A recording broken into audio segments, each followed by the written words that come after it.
Draper City Talk is a podcast produced by the municipal government of Draper City, Utah, where we discuss local government services and issues and the community at large.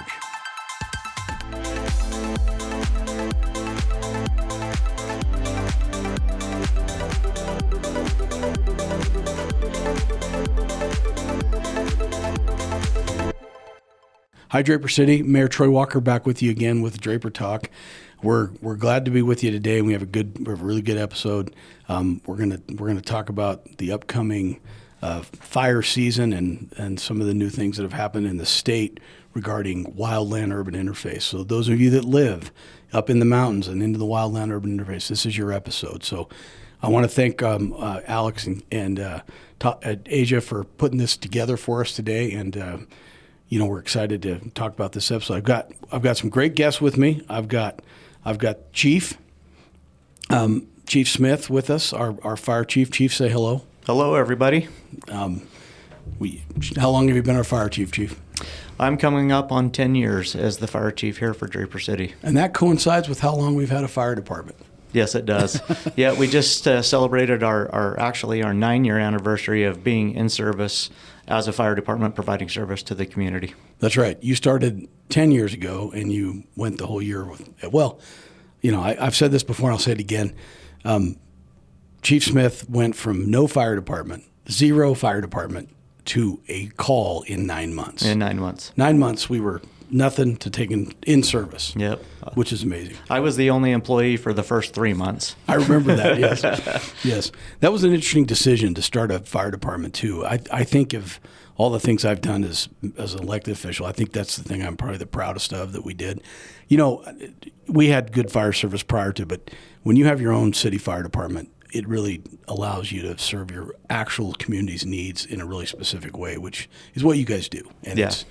I think as you look over the years of service we've had, I think it was 100% the right move, and we're glad to have it. So, I agree. All right, Parker, how are you doing? Introduce yourself. We've done a podcast before. Yep. I note your hair's up today, so I guess that's what. Did Chief make you put it up, or is that? He hasn't, but I figured I just got to keep it clean. Excellent. So. If you haven't seen Parker's hair, it's glorious. Anyway, well, thank Parker, you, Mayor. Tell us about yourself a little bit. Yeah, Parker. I've been in this position of the Wildland Fuels Crew Supervisor for 3 years now with Draper City Fire Department, and pretty much in that position, we have a seasonal fuels crew that comes on to manage the vegetation and the open spaces in Draper City. I supervise that crew, and we're doing work to mitigate wildfire risk. And you started as a volunteer, didn't you? I didn't. I started as a seasonal a seasonal worker, and then you kind of moved along because you're good. Yep. And then not only you're good at what you do, but you're good enough to teach other people to do it. So that's what's awesome. Well, hopefully. Well, we're lucky. We have, I think, when I look across the board, and we just had our banquet, so you got to see everybody, but from firefighters, engineers, paramedics, everybody top notch. I mean, it's a great bunch. We have a fantastic a group of individuals that serve our community and love being part of the community. I think it's amazing. Okay, we're into the season. It is, June 12th today. We're 2 weeks from, week and a half from fireworks sales. Yes. Now, I'm going to be honest with you. I hate this time of year from the fireworks perspective. I've had people email me and talk about how much we shouldn't have fireworks, etc. I want to be on the record. If I could ban fireworks, I would. I like to watch them in a commercial show where there's no risk of a fire, but the local neighborhood fireworks, I'm going to be honest, they stress me out as much as probably anybody else, and I know they stress you guys out because yes, they do. Fireworks start fires, and I think most of the fires we've had in Draper over the years in the wildland, in fact, I think every one of them's been a firework caused fire. A lot of them, yes. Yeah. So we're in that season, and we know that I don't have the authority as the mayor to ban fireworks. The legislature sets the law on what fireworks are. What the legislature has done, just for the record to be clear, although we can't ban them in our city and collectively, we do have the authority to identify areas of our city that are high risk, and in those high risk areas, we can ban them, and we have. And we'll talk a little bit about that as we go forward. But and if you live up on the hill, if you live up on Suncrest, up in Steeplechase, up on South Mountain even, You're in that Wildland Urban Interface, and recently in the legislature, Chief, there was a House Bill 48, that kind of came out last session. Tell us a little bit about that and why that came to be. Yeah, HB 48 was a bill that was passed in the 2025 legislative session. And the real focus behind that bill was, one, to clearly identify the high-risk WUI area in the state. WUI. Wildland Urban Interface. Wildland Urban Interface. Yes, and to define the Wildland Urban Interface, that's essentially where development meets basically the open lands, primarily in our foothills, because we all know that the urban sprawl across the entire Wasatch Front has moved from just the valley floor into the hillside area. And so it's the wildland can really be identified as you get into changes in topography and a mix of vegetation. And so where we start to intertwine with that open and developable land, that's where we get into what is defined as the Wildland Urban Interface. Okay, so the reason this came about, and really it's kind of twofold, but we've had some, and Parker, you and I did this podcast when you were out in Palisades.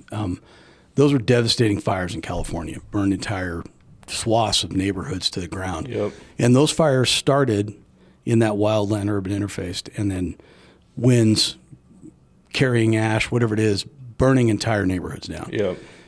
Well, that happens, of course, and I know there's some of our citizens. Insurance companies have had some number of years in a row in California and other areas with these fires burning huge amounts of real property.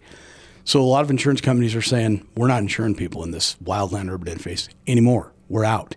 And I know there's some Draper residents that have been dropped by their insurance companies because they don't want to take the risk anymore. And I guess if I was an insurance businessman, I'd do the same assessment. So HB 48 comes out primarily because this is a real thing. And if you're one of our citizens that's had it happen, you know more than anyone.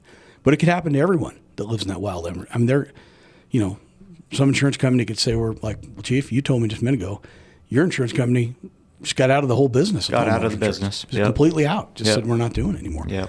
So this bill, part of the reason that it passed was we're trying to create an environment, the state's trying to create an environment where we can assess risk, figure out where you live and what kind of risk you really have, and what are the risk gradients for it. So the wildland, the WUI code, one identifies, again, a definition for that area, and then it talks about the risk, and it assigns it basically on a scale of 1 to 8. 1 being very, very low risk, 8 being the highest risk. So HB 48 also directed the state to create and publish that high-risk WUI map. So they had to go through and assess the entire state and actually define on a map where those areas are at the greatest risk, that risk of 8 or higher, so that those people, one, knew, and two, to help identify where insurance companies could say, yes, there's significant risk here, but to provide a pathway to help try and mitigate that risk. For those people that choose to live in that area, to give them direction and opportunity to address the risk in their area and still maintain insurability. Yeah, it's kind of you start talking about identifying the risk area.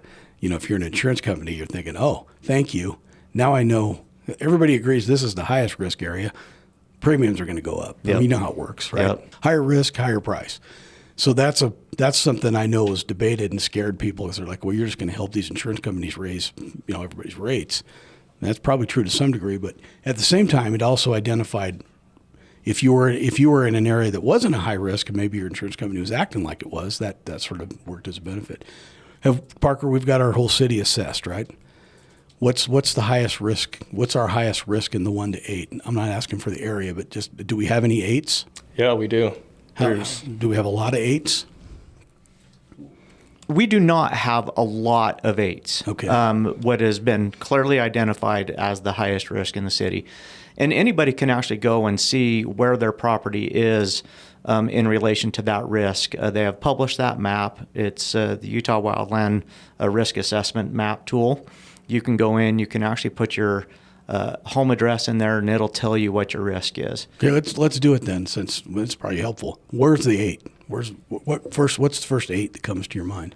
So we have a couple of areas in our city that are identified as in that highest risk.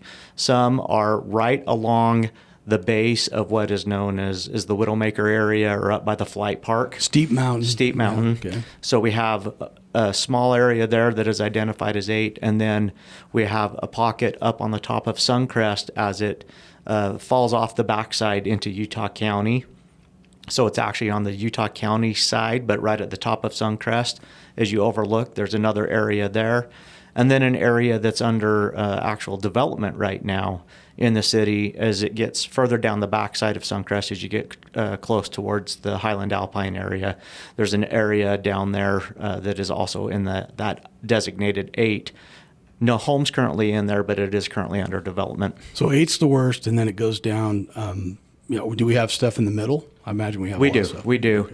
Our own WUI, or Wildland Urban Interface, defined area, and we had to do that as a city by ordinance. So we have a map that identifies our area, and typically our boundary line of where we get into that WUI interface area, the risk is right around a 4 or 5 based on the total assessment. And just to give people an idea of where that transition in our city takes place, it's Highland Drive as it wraps basically around the eastern and southern border of our city. That is a pretty good line of demarcation of where you go really from the lower risk and start to get into what is again identified as that medium risk, and starts to climb as you work further up the slopes and up the mountain. And so coincidentally, that coincides with the firework ban areas. Very closely. Areas, so folks, if you're, we encourage you to go to our city website and look at this map, especially the firework ban zone, because no joke, we're going to enforce the law at the maximum, highest fine, maximum penalty if you violate the firework area. If you light fireworks in the ban zone and we can catch you, there's no mercy. I mean, there's no excuse. People have homes up there and their livelihoods, and we're not going to tolerate it. So please make sure you know where it is. If you're going to do local neighborhood fireworks, don't do them in the ban area, and that probably coincides. Yeah, we have the map, the fireworks restriction map, that is easily accessible on the city's website under the fire department. We actually have created basically a donut really around our city boundary because of that risk. And it, again, clearly identifiable areas, basically east of 13th East, south of 138th South, west of I-15, and north of 118th. Those are the areas that are off limits in our city. Yeah. Yep. Yeah. And you can't do them in city parks. Nope. You can't do them in church parking lots and those are private property unless you have their permission. But there's no city parks. If you're lighting them in a city park, we're going to enforce that to the fullest extent. So if you're in the area where you can do them, you got to do them at your own property, and be smart and be safe. Parker, let's talk about last year, about a week ago, we had the Father's Day fire, and you were on that fire. Yeah, I was. So tell us about that fire. Okay, well, so myself and my crew, we weren't the initial crews to respond on that fire. We had probably showed up on scene an hour or so once the incident had started. So by the time we got there, the fire had crested the ridge line. So that fire started. The Father's Day fire was in the Draper Heights neighborhood. Yep. Yes. And it was a house on that up against Steep Mountain, essentially. Right against it. And do we know what caused it? Do we have any idea at this point? We know it was human caused. Human caused. Okay, Yes. so Parker, human caused fire. If I remember, it was in the afternoon, hot. Yep. Typical. June. It's going to be maybe like it is next week for Father's Day. Go ahead. You guys get there. Tell us the story. Yeah, I mean, for the most part, the crews had put the fire out at that point. There was still a little bit of fire activity towards the top, but the firefighters did a great job of catching that fire quick. There was aviation on scene super quick, but my crew got there and we pretty much helped to contain the fire, to control it. So the flames were suppressed. We went in, cut out some of the surrounding brush, searched for hot spots, put water on the hot spots, cooled it off, and then I believe we stayed there for the next 2 days to monitor the fire and make sure that it just wouldn't cross containment lines or that we wouldn't lose control. And my recollection of that was that fire starts essentially in a backyard, and fortunately the wind took it uphill as opposed to maybe across the mountain. Yeah. Now, I remember going up there and getting the tour like I love to come up and do is kind of watch what you guys do. But I remember we went in that backyard, and I don't remember, I think it was you, Chief, that we looked up at the house whose yard we were in, and the gamble oak was literally touching, the branches were touching the roof. Yep. And so let's talk about that, Parker, because that's part of your job. With this new WUI map and the risks being identified, one of the goals, as I understand it, is once you know your risk and you know where you fit, there's also mitigation things that you can do. And that's the key, because if you go put your name, your address in, and you are in this high risk area, then you need to go make sure you've done the mitigation risk. So if someone types their name in and they are in the 8 area and they say, well, how do they contact you, Parker? What do they do? Yeah, so they'll reach out to the fire department directly. Okay. And from there, I mean, our office administrator will gather their information, put it on a smart sheet form, and then I'll reach out to them at that point. And then you'll go out to their house. Yep. I'll go out, provide a lot assessment where we actually go out on foot, so it's encouraged that the resident be there, and go kind of just do an assessment of the hazards or the measures they can take to reduce that threat of wildfire. And so you'll identify specifically, hey, I know that tree's beautiful, but you can't let it touch your roof. Yep. And why don't we want trees close to the roof? What's the reason? It's just a pathway for fire to spread. So if the open space is on fire and you've got vegetation leading right up to your home, it's a direct pathway for flames, embers. Now, a lot of people think, they look at a nice green-leaved gamble oak tree and think, well, it won't burn, it's not dry. Is that true? It's not true. In fact, they burn just as well, don't they? Yep. Green or dry. Yep. Yeah, and I think something to note, especially everyone is well aware of, the low snowpack we had this winter. And so as we head into now what are typically the hottest and driest months for us, our fuel, the moisture level in our fuels is already significantly lower than it normally is at this time of year because of that low snowpack. And really what that means is that, just as you said, Mayor, something may look green, but actually it's already drying out and has a very low moisture level within it, which makes it ripe for being able to burn, and to burn hot, and to burn fast. Yeah. So that's the idea that we really want people to be aware of, is that we are really facing significant drought, dry conditions as we head into obviously the summer months and the July holidays. The fireworks season. And that poses a significant increased risk to our residents this year. Absolutely. So the specific things that we're doing to prevent wildfires is, one, we'll come and assess your property for you. So you can get that. That's free, right? Mm-hmm. And then you'll be specific about what they need to do. Yeah. And then I'm assuming we don't do it for them, or do you? Is there?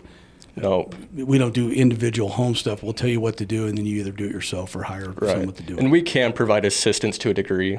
Like, we have a chipper now that we've obtained, and the goal is to get a catch truck to go along with that chipper. And this is a service that we've been providing for the last couple of years, and starting to bolster it and build it up as we. Yeah, if people cut their trees, they can put them out on the. Yep. You will arrange to come up and chip them for them. Exactly. So if they do the work, we can come. Pretty much, it's a green waste disposal service that we'd provide. Right. Now, we're not doing that for everybody's yard. Just do your yard clippings. This is Wildland Urban Interface, trying to help you protect your home. Now, let's talk about what you guys do in our open space, because you spend a lot of time all summer up there. And what are you doing? Because people see up there. Explain what we're doing there to prevent fires. Yeah, so we're trying to mitigate the threat of wildfire in those high-risk areas. So the areas that we're mainly focused on is along the roadways. Last year, we had a couple incidents of car fires that actually spread into the open space and caught the vegetation on fire. Yes. So roadways are a high-threat area for wildfire. So we're treating those corridors, cutting out the dead brush, creating a barrier of defensible space to help mitigate that fire. I mean, fires are going to start, and we can do stuff to prevent them, but what my crew is focused on is mitigating the threat of that fire. We've done a lot of work over the years, the last 4 or 5, of clearing out dead brush and trimming stuff, and it looks nice too. But we had the goats for a while, but I guess the goats went away, didn't they? They did. There's no goats anymore. They did. Yeah, the whole idea of our seasonal fuels mitigation crew is, again, to work on identifying those threat areas and then going in and do mitigation efforts. And again, you'll notice that when they go in and do a mitigation, it's not just clear cut, just wipe it out. It is very strategic in how they go in and thin the lower brush and limb things up and open it up. So again, it interrupts that pathway if there is a fire in that area. And they'll pile up, especially if it's up on the hillside, they'll pile these up and allow those to dry out, and then that's when you'll see us and make notification that maybe as we get into the wintertime, the cooler temperatures will actually go and burn those piles to get rid of that fuel completely. But those are all very strategic in how they're done. It's meant to keep the integrity of the Wildland Urban Interface area, to beautify it, but to reduce that threat. And I think, Parker, you should talk about the fire break that you did up on top last year, too, in terms of how that protects our community, especially up in Suncrest. Right. So, yeah, we're trying to be strategic with the work that we're doing. There's different ways to look at it. The high-risk areas, we want to treat those. But then thinking proactively, if a fire does start in Draper's open space, how are we going to contain this fire? And so we're taking measures to create fuel breaks, defensible space. Before the fire. Yep, exactly. So that way, if a fire does start, our firefighters are prepared. They have a way into the fire. They have a way to contain it, where the flame intensity won't be so intense that they can't do anything about it.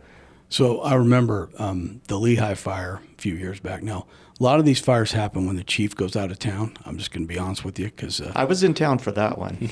Well, there was one when you weren't. Yeah. The only time I've ever had to do evacuation was Bart, Chief Audrey. I'll never forget. I was up there. We're on the backside, and that fire was burning up from the Lehigh side, and it looked to me like apocalyptic. Of course, I'm just a dumb mayor. I don't know anything about fires, but I thought it's going to go over that ridge and burn the whole neighborhood down. And I was like, I don't know. And then Bart was on the radio, and I know Bart well enough that, Bart's colorful in his language like myself most of the time. But there was a moment when Bart said the words, I can't say I'm on this family podcast, but that was when we knew we had to get that neighborhood out. And then fortunately, there was a fire break up there that helped stop that fire. And those people got evacuated. It was inconvenient, but the fire stopped and didn't come down and burn their home down. But that's what we're talking about when we say fire breaks and getting ready for it. And so the one that we made last year is pretty big. It was at least 120 feet wide by 2 miles long. Oh. It's on the eastern side of Suncrest, and it runs along a ridge line. I think the total acreage of that project was over 30 acres of clearing brush. And that'll allow you, if there is a fire anywhere up there, you can get in, fight it, get around, move around, hopefully stop it from crossing. Yeah, that's the hope. Okay, we've got, I guess what I want people to understand, our fire department is not just doing normal fire department stuff, which is, responding to medical calls and coming to events and being regular firefighters and paramedics, but we have this whole segment that deals with this Wildland Urban Interface. I know a lot of other cities do or should, or if they're not, but there's a lot of cities that have homes in this interface. But I want Draper citizens to know that we proactively, Chief, I know you came to us, I don't know, it seems like to me it was like within the first, maybe the second year of our department, and said, hey, we got to start planning for this. We got to make this part of our fire department's service. And so I commend you for it because I think we haven't had any big structure losses. No, we've been very fortunate. And again, we live in a beautiful area, and we're very fortunate to have the foothills and the city-owned open space that is publicly accessible. But with that comes risk. And we early, again, in the history of the department, identified that our Wildland Urban Interface risk was probably one of the greatest risks that we have as a community. And so we wanted to be very proactive in how we address that. So we've kind of done that in a multiple-pronged approach. One, we focus heavily on the training side of it with our full-time members. Not only having them have the expertise to employ those tactics as they did on the Father's Day fire last year when those fires start, but we actually have also deployed our members out throughout the state and throughout the West to assist on some of these other larger incidents because they're able to gain valuable experience and certifications by going out and doing that, and they bring that back to our community to help us implement that. Obviously, the second and one of the huge important pieces of that is the fuels mitigation crew. Again, it's seasonal. Parker's a full-time member that coordinates that all year long, but those efforts are 100% to help mitigate threat, and especially during the most significant time risk during those summer months to our residents. Again, we've been very fortunate. We've had some fires in our community, but we haven't had any structure loss. And that, unfortunately, we've seen that in our state and across the West, and we're trying to do everything we can to be proactive to keep that from happening in our own community. I tease you about being out of town on a couple of them, but the amazing thing is your people are everybody on our team is so good that, everybody steps in, and it's just, it's amazing how the quality of firefighter and person we have that just thought it through. Yeah. It's amazing. I'm not the one pulling the hose on the mountain anymore. That comes down to our crews in the stations, and they are phenomenal, and they know how to do their jobs very well. If you were going to I'll give each of you a couple minutes here. If you were going to, what would you like the Draper citizen to know going into fire season right now? What's your message to Draper City? Parker, go first. I would say be proactive, take those measures to mitigate the risk. We're doing stuff as a fire department, but we can only do so much. So educate yourself. There's plenty of resources. NFPA, that's the National Fire Protection Agency, they have standards set in place, and those are the same standards that we're following as a fuel mitigation crew. Those standards will tell you how much defensible space to give yourself, to give your home, and what you can do beyond that initial 30 feet if your property extends beyond that. I'd say that's the number one thing. And to go with that, be subscribed to the Draper City notifications, because we're going to be doing service projects as a fire department where we're assisting the residents with these chipper days. And the more people that we have engaged in those efforts, the bigger footprint we can leave, the more effective we are. So reach out. We'll give you the resources. We'll help you. Most important thing to do, figure out where you sit, and no matter where you reach out. I was even looking at my house this morning. I got a tree touching my roof. I'm cutting it down tomorrow. I knew I was coming to do this. I thought I'm going to make sure I have no trees touching mine. I just bought a brand new roof too, so I'm even more incentivized. Okay, Chief, what would you tell the citizens? Parker did a great job. One, use the resources that are out there for you. One, we are a resource. We can come and help do those lot assessments and give you some pointers. But there's a ton of free information available on the web. All you have to do is do a quick search about defensible space, and it's going to give you a lot of those parameters that we will come and recommend ourselves and give you the basis of how you can create that defensible space around your home and protect it. We as a city are doing what we're supposed to. We have a Wildland Urban Interface map. We have a construction code that we've adopted, which it talks about home hardening. So if you're in that area and you're wondering about your construction materials, there's ways to further harden the outside of your home and make it more resistant to a spark or a flame taking hold there. Look at those. My last thing will be going into, again, the holiday season is let's take care of each other. We all have responsibility to take care of our neighbors. There's a significant increased threat this year. The smallest spark, we've seen several fires around the state just in the last week, from Saratoga, Tooele, Salt Lake City just the other day up behind the Capitol. The smallest spark can start something that really can be devastating to a community. So we all have to be very proactive and very conscientious about what we're doing, especially as we get into holidays with the fireworks. Let's just be safe and take care of each other.